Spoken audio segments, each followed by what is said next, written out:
Matagumpay na naisagawa ng Batangas PPO ang kanilang 5 araw na Tactical Drone Operators Training Batch 6 na ginanap mula Disyembre 3 hanggang 7 taong kasalukuyan sa Camp General Miguel C. Malvar, Batangas City.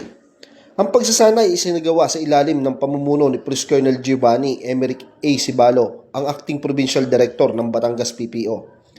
Aabot sa 37 tauhan ng PNP na nagmula sa iba't ibang city at municipal police station at provincial mobile force company ang sumailalim sa matinding pagsasanay.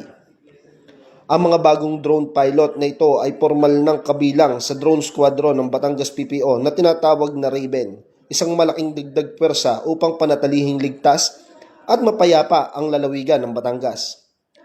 Ang aktibidad na ito ay bahagi ng patuloy na programa ng BPPO upang mas mapaigting ang operational capability, situational awareness, at force multiplier ng kanilang mga field unit sa pamamagitan ng epektibong paggamit ng modernong teknolohiya.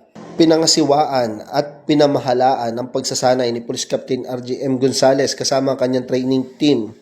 Nagbigay sila ng mga serye ng lecture at hands-on practical instruction tungkol sa basic at advanced na pagpapalipad ng drone, mga flight safety protocol, pagkuha ng aerial data o impormasyon mula sa himpapawid, mga pamamaraan sa pagpalipad sa gabi o night flight procedure, at mga legal at operational na panuntunan sa paggamit ng mga unmanned aerial vehicles o drone sa operasyon ng pulisya. Sa pag-aaral ng kritikal na teknolohiyang ito, inaasahang lalawak pa ang kakayahan ng pulisya sa public safety, surveillance at emergency response sa buong lalawigan.